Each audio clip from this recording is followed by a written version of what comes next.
Hallo und herzlich willkommen zu einem neuen Video hier auf meinem Kanal, hier bei Comike. In diesem Video wird es um die Geräuschreduktion meiner Standheizung gehen. Ich habe verschiedene Zubehörteile gekauft, einen Schalldämpfer für die Warmluft, einen Schalldämpfer für die Abgase, einen Schalldämpfer für die Verbrennungsluft und möchte in diesem Video einfach die Frage beantworten, bringt das Zeug überhaupt was? Ist das Zeug sein Geld wert?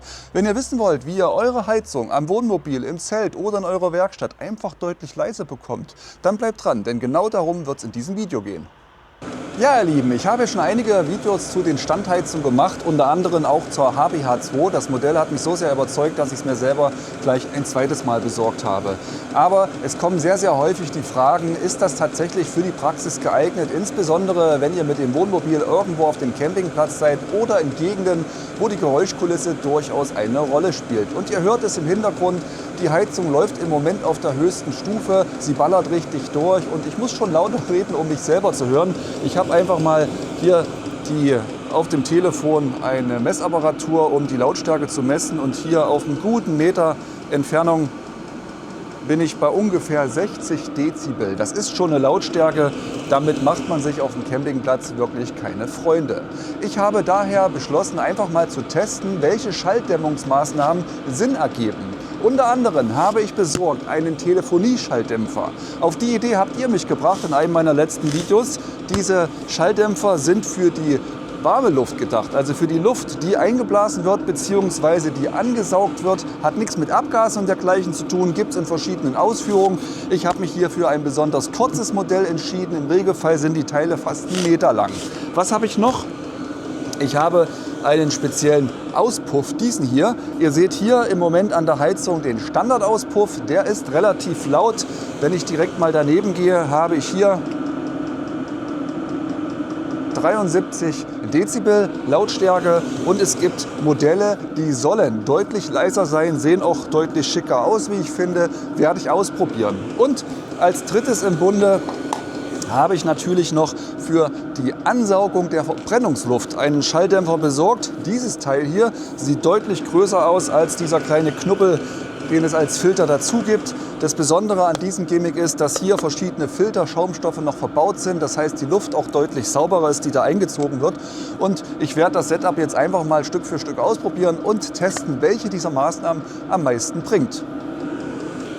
Beginnen möchte ich mit dem Schalldämpfer für die Abgase, dieses Teil hier. Von der Optik her muss ich sagen, gefällt es mir sehr gut, sieht auf jeden Fall besser aus als der Originalauspuff, den es dazu gibt. Ihr habt im Lieferumfang lediglich den Auspuff, 2 Schellen, um die Rohre zu befestigen, und 2 Schrauben, um dieses Teil irgendwo direkt dran zu schrauben. Im Inneren, ja, ein bisschen Gewicht ist, hat das Teil auch, deutlich schwerer auch als der Originale.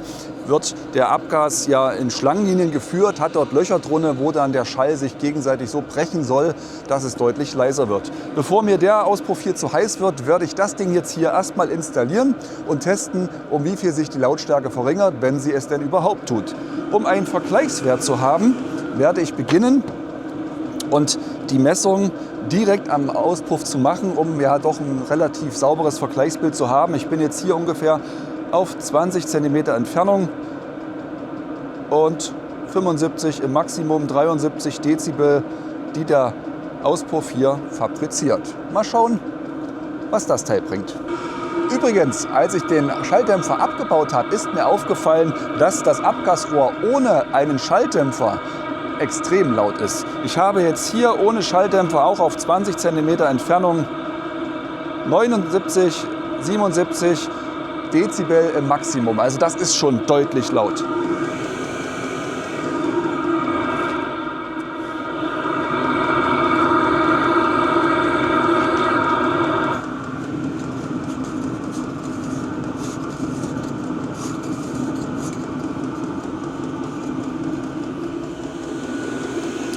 So, ihr seht, ich habe den Schalldämpfer einfach nur drauf gesteckt und das Erlebnis war enorm. Dran drauf, den Unterschied hat man schon deutlich gehört. Und wenn ich jetzt mal auf 20 cm rangehe, 66 bis 69 Dezibel, die mir hier angezeigt werden. Vielleicht hört man es aber auch, wenn ich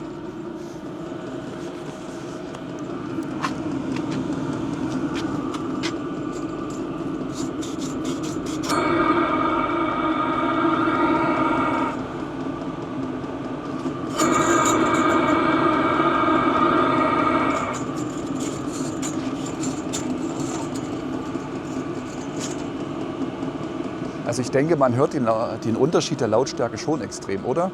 Was sagt ihr dazu? Schreibt mir doch schon mal einen Kommentar unter das Video zum Schalldämpfer des Auspuffs. Wäre das für euch schon mal eine Geräuschreduktion, die in Betracht kommt? Freue ich mich auf eure Antworten. Den nächsten Test werde ich mit dem Schalldämpfer und Filter für die Frischluftzufuhr, für die Verbrennungsluft machen. Dieser Kasten ist deutlich größer als der Filter, der original verbaut ist. Und ja, er hat zwei Befestigungsklammern hier an der Seite, Schrauben sind dabei, eine Schelle war mit dabei, viel mehr war aber nicht dabei. Es ist wirklich nur dieser Kasten. Und wenn ich den Kasten öffne, alles Plastik, muss man vielleicht ein bisschen vorsichtig sein, um hier nichts abzubrechen. Seht ihr? Im Innenteil hier ist nichts weiter dazu und dann habe ich hier einfach nur zwei Schwämme eingelegt. Die Luft wird hier angesaugt, durchströmt den ersten Schwamm, durchströmt den zweiten Schwamm und landet dann in der Brennkammer der Heizung. Da sollte man darauf achten, wenn man so ein Teil verwendet, wenigstens einmal die Saison aufmachen und die Filter auswaschen, sauber machen. Wenn im Laufe der Zeit sich hier alles zusetzt, dann kann das Teil tatsächlich nicht mehr arbeiten, weil nicht genug Verbrennungsluft hinterherkommt. Ich mache meinen Test zur Lautstärke. Jetzt hier zunächst an der Frischluftzufuhr.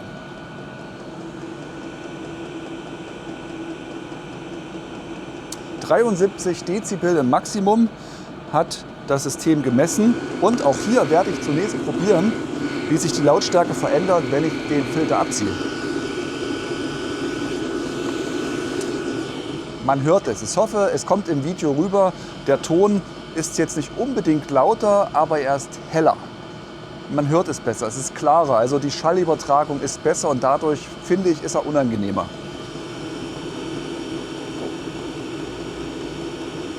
Bis zu 80 Dezibel habe ich hier gemessen. Das ist schon deutlich lauter.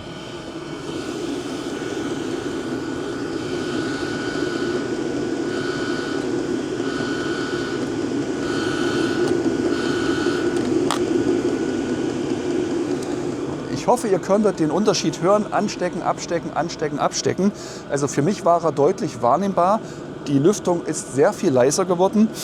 Ich setze hier die App mal zurück, beginne mal eine neue Aufnahme.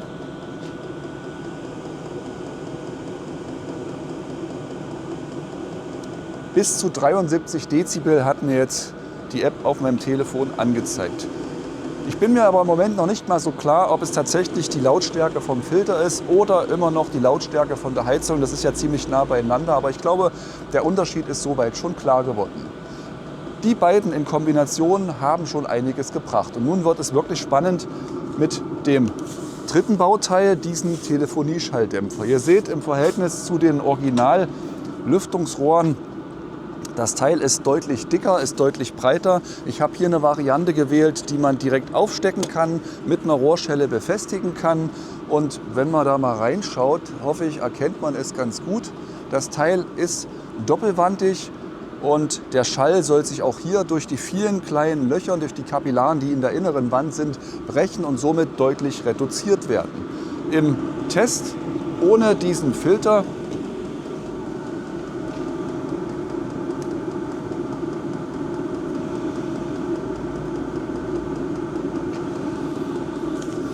nehmen wir mein Mikrofon und halte es mal direkt mit dran.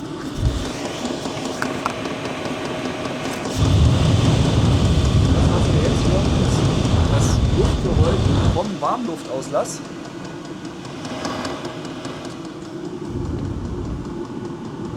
Und das Luftgeräusch im Anschluss. Subjektiv konnte ich hier durchaus einen Unterschied feststellen. Dieses Strömungsgeräusch ist etwas leiser, aber nicht wirklich viel leiser. Wobei ich auch sagen muss, von der Lautstärke her ist der Luftauslass gar nicht so das Problem, meiner Meinung nach, sondern der Lufteinlass.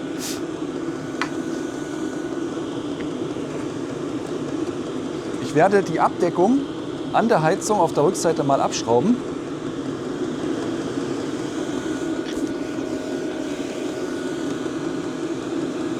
Ich gehe mit dem Mikrofon mal ran.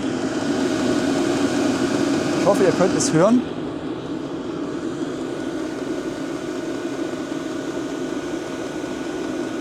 bis zu 78 Dezibel hat mein Telefon gemessen.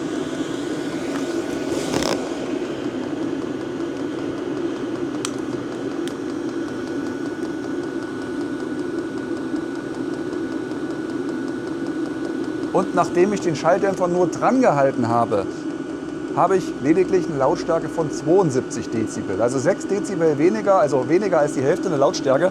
Das ist schon enorm. Auch an der Einsaugung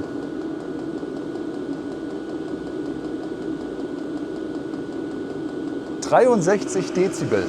63 Dezibel ist nun deutlich leiser als die Ausgangslage. Was sagt mir das? Die Lufteinsaugung, das ist da, wo auch der Ventilator sitzt, der die Luft ansaugt, über die Brennkammer hinweg schiebt, wo sie sich erwärmt und auf der anderen Seite erhitzt rauskommt, ist die Hauptquelle für die Lautstärke, hier auf der Rückseite. Da sollte am ehesten gedämmt werden. So ein Telefonieschalldämpfer macht wirklich eine sehr, sehr gute Arbeit. Spannend wird es, dieses Teil hier auf der Rückseite zu befestigen, denn weder diese normalen Schläuche, die ihr ja dazu bekommt, diese Luftschläuche, als auch dieser Telefonieschalldämpfer passen hier hinten drauf. Die Öffnung wird nur zugeschraubt, da ist ein Gitter davor, dass da eben keine Fremdluft reinkommt. Da muss man ein bisschen basteln, um hier hinten so ein Teil festzubekommen.